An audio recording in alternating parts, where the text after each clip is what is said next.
Assalamualaikum warahmatullahi wabarakatuh, sahabat Aswaja. Pemimpin Hayat Tahrir al-Syam, Abu Muhammad al-Julani, memilih Masjid Umayyah di Damaskus untuk menyampaikan pesan kemenangan kepada rakyat Suriah. Di masjid berusia 1300 tahun itu, al-Julani menyampaikan pesan kemenangan kepada rakyat Suriah. Mengapa al-Julani memilih Masjid Umayyah untuk pidatonya, tidak di Istana Presiden atau di televisi pemerintah?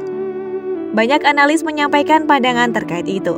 Salah satunya karena masjid tersebut sangat bersejarah dalam konteks perjuangan umat Islam, terutama masa kejayaan Bani Umayyah.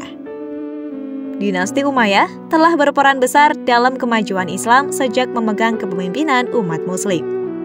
Perluasan kekuasaan Islam, pembangunan, dan perkembangan ilmu pengetahuan hanya beberapa di antaranya. Beberapa khalifah pada dinasti ini memiliki catatan sejarah yang menonjol. Masjid Umayyah atau yang lebih dikenal dengan Masjid Raya Damaskus adalah masjid terbesar dan tertua yang dibangun oleh dinasti Umayyah di kota Damaskus, Suriah.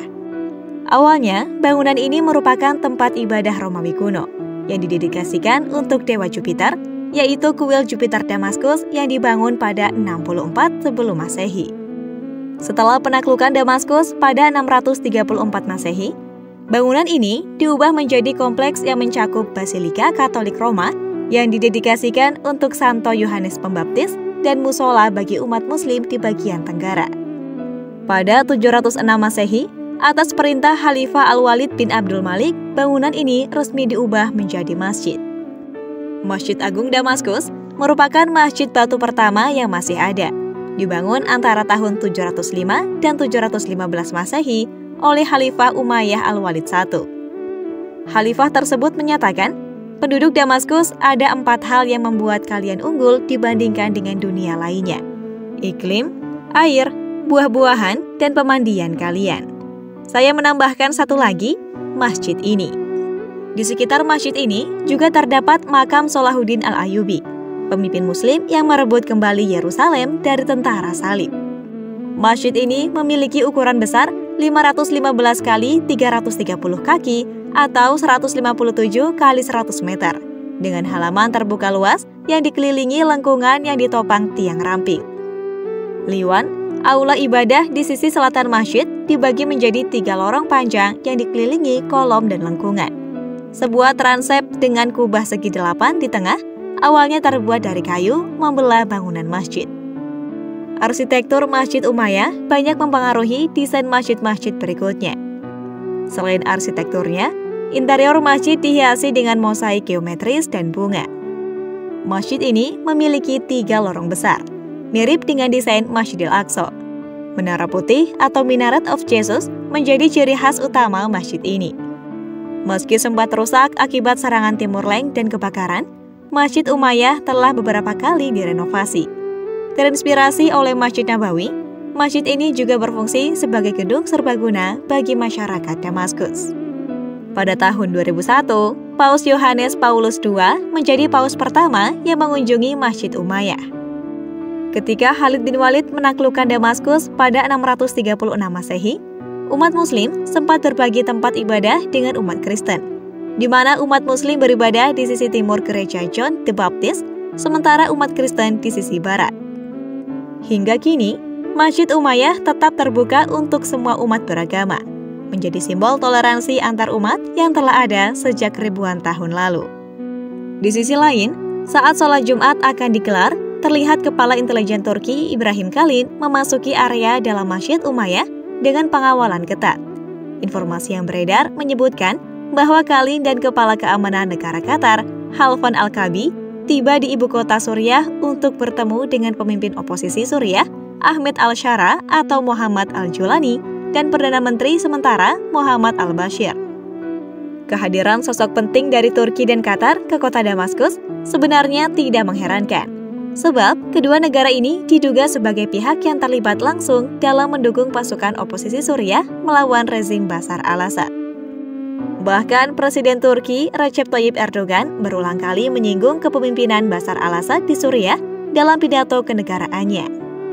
Seperti saat menjelang keruntuhan pemerintahan Presiden Bashar al-Assad, Sebuah komentar tegas disampaikan Erdogan dalam pidatonya ketika menghadiri pertemuan dengan Partai Keadilan dan Pembangunan atau AKP di kota Gaziantep pada Sabtu 7 Desember. Suriah adalah milik rakyat Suriah, beserta semua keberagaman etnis, sektarian, dan agama mereka, kata Erdogan dikutip dari Hurriyet Daily, Minggu 8 Desember. Saat itu, kelompok pemberontak Hayat Tahrir al-Syam atau HTS menguasai provinsi Hama dan Aleppo. Ini membuka jalan mereka menguasai Damaskus. Di kesempatan itu, Erdogan juga mengatakan rakyat Suriah akan menentukan masa depan negara mereka sendiri. Ia lantas meminta para pihak yang bertanggung jawab dan semua organisasi internasional untuk mendukung pelestarian integritas teritorial Suriah. Kini, ada realitas baru di Suriah, secara politik dan diplomatik, ungkap Erdogan. Pemerintah Assad, lanjut dia, gagal memahami nilai bantuan yang diberikan Turki. Sebagai warga Turki, keinginan kami adalah agar tetangga kami, Suriah, segera mendapat kembali kedamaian, stabilitas, dan ketenangan yang telah dirindukan selama 13 tahun, tutur Erdogan. Turki ingin melihat Suriah di mana berbagai identitas hidup berdampingan secara damai dan berharap bisa melihat Suriah seperti itu dalam waktu dekat, kata Presiden Turki. Suriah, lanjut Erdogan, sudah cukup menderita karena perang. Dan rakyat Suriah berhak atas kebebasan, keamanan, dan kedamaian di tanah air mereka, imbuh Erdogan. Suriye toprakları savaşa doymuştur. Kana ve gözyaşına doymuştur. Suriyeli kardeşlerimiz barışı herkesten fazla hak etmektedir. Suriyeli kardeşlerimiz özgürlüğü, güvenliği, kendi vatanlarında gönül huzuruyla yaşamayı ziyadesiyle hak etmektedir. Türkiye'nin yegane amacı da tüm kesimleriyle Suriye halkının refahı ve esenliğidir. Bukan hanya itu, Turki bahkan mengirim pasukan bersenjatanya lengkap dengan kendaraan lapis bajanya untuk mengamankan berbagai wilayah di Suriah. Salah satu tujuan Turki langsung mengutus pasukannya ke negeri yang baru terbebas dari belenggu rezim diktator ini adalah untuk mencegah kelompok perlawanan Partai Pekerja Kurdistan atau PKK yang selama ini menjadi musuh utama Turki mengambil kesempatan di tengah situasi peralihan pemerintahan. Jalanan kota Aleppo khususnya, terdapat banyak kendaraan lapis baja militer Turki. Mereka tampak berjaga-jaga mengamankan setiap area yang dicurigai sebagai basis kelompok PKK. Itulah informasi seputar perkembangan terkini situasi pasca runtuhnya rezim Assad di Suriah.